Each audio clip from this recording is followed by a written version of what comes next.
ഓഫീസിലായാലും വീട്ടിലായാലും നമ്മൾ എപ്പോഴും കേൾക്കാറുള്ള വാക്കുകളാണ് സ്ട്രെസ്, ടെൻഷൻ എന്നിവ. ഇത് അമിതമായാൽ പല അസുഖങ്ങൾക്കും കാരണമാകും. ഇവ കുറയ്ക്കാനായി ഒരു കാര്യം ഇന്ന് നമുക്കിവിടെ ചെയ്തു നോക്കാം. ശ്വസന വ്യായാമവും ഒപ്പം ധ്യാനവുമാണ് നമ്മൾ ഇന്നിവിടെ പരിശീലിക്കുന്നത്. ധ്യാനത്തിൽ പോസിറ്റീവ് എഫർമേഷൻ അഥവാ നല്ല ചിന്തകൾ നമ്മൾ കൊടുക്കുന്നു. ഇത് രാത്രി കിടക്കുന്നതിന് മുമ്പ് ചെയ്യാം, രാവിലെ എഴുന്നേറ്റ് ഉടനെ ചെയ്യാം. അല്ലാതെ രാവിലെയും വൈകുന്നേരവും നമുക്ക് വേറെ കസേരയിലിരുന്നു കൊണ്ട് ചെയ്യാവുന്നതാണ്. സാധാരണ ശ്വസന വ്യായാമങ്ങളും ധ്യാനവും ഒക്കെ നമ്മൾ വേറെ വേറെ ചെയ്യാറുണ്ട്. ഇത് നമുക്ക് രണ്ടിൻ്റെയും ഗുണം ഒരുമിച്ച് ലഭിക്കുന്നതാണ്. ഇത് മനസ്സിനും ഒപ്പം ശരീരത്തിനും ഏറ്റവും ഫലപ്രദവുമാണ്.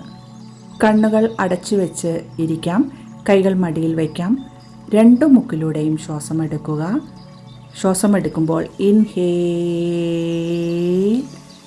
ശ്വാസം വിടുമ്പോൾ എക്സ്ഹേൽ. ശ്വാസം വിടേണ്ടത് വായിലൂടെയാണ്. ശ്വാസം വായിലൂടെ വിടുമ്പോൾ ഒരു ശബ്ദത്തോടു കൂടി പുറത്തേക്ക് വിടാം എന്ന ശബ്ദത്തോടു കൂടി പുറത്തേക്ക് വിടാം. ഇതുപോലെ 10 തവണ ചെയ്യാം. അതിനുശേഷം കണ്ണുകൾ അടഞ്ഞു തന്നെ കിടക്കട്ടെ. തല മുതൽ പാദം വരെയുള്ള ഭാഗങ്ങൾ കാണാം. തല,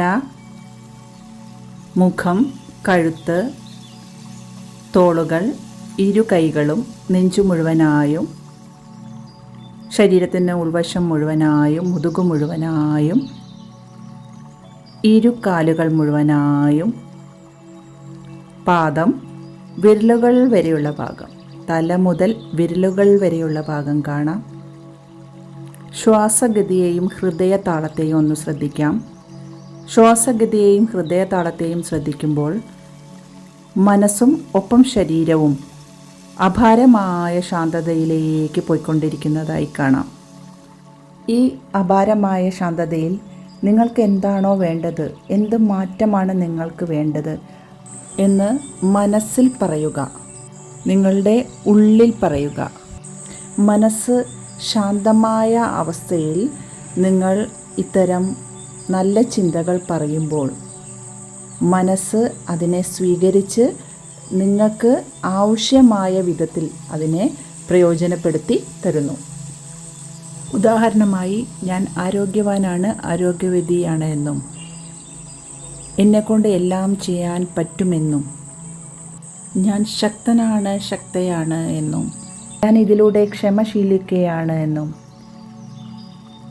എനിക്ക് ദോഷം വരുത്തുന്ന എല്ലാ ചിന്തകളെയും, പ്രത്യേകിച്ച് നിരന്തരമായി സങ്കടപ്പെട്ടിരിക്കുന്നതും അമിത ദേഷ്യവും എല്ലാം ഞാൻ ഇതിലൂടെ മാറ്റുമെന്നും, എൻ്റെ മുന്നോട്ടുള്ള ജീവിതത്തിൽ തടസ്സമാകുന്ന എല്ലാ പ്രവൃത്തികളെയും ഞാൻ എന്നേക്കുമായി മാറ്റുമെന്നും മനസ്സിൽ ഉറച്ചു പറയുകയാണ്. കൈകൾ കൂട്ടിത്തിരുമ്മി ആ ചൂട് കണ്ണിലേക്കും മുഖത്തേക്കും തടവുക. സാവധാനം മുഖത്ത് ഒരു പുഞ്ചിരിയോടെ കണ്ണുകൾ തുറക്കുക. ഇതിനോടൊപ്പം ഇന്നിൽ ജീവിക്കാൻ പഠിക്കുക. ഇന്ന് എങ്ങനെയാണോ അതിനെ അതേപോലെ സ്വീകരിക്കുക. കഴിഞ്ഞു പോയ കാര്യങ്ങളെ അല്ലെങ്കിൽ സങ്കടപ്പെടുത്തുന്ന ഓർമ്മകളെക്കുറിച്ച് ഓർത്ത് ദുഃഖിക്കാതിരിക്കുക. വരാൻ പോകുന്ന കാര്യങ്ങളെ ഓർത്ത് സങ്കടപ്പെടാതിരിക്കുക. ഒന്നിനെക്കുറിച്ചും ആശങ്കപ്പെടാതിരിക്കുക, വേവലാതിപ്പെടാതിരിക്കുക, ആദി പിടിക്കാതിരിക്കുക. ജീവിതം എന്ന യാത്ര പരിഭവങ്ങളില്ലാതെ, പിണക്കങ്ങളില്ലാതെ, വലിപ്പച്ചെറുപ്പമില്ലാതെ, പകയില്ലാതെ, കുറ്റപ്പെടുത്തലുകളില്ലാതെ സന്തോഷമായി സ്നേഹത്തോടെ ആസ്വദിച്ച് മുന്നോട്ട് കൊണ്ടുപോവുക.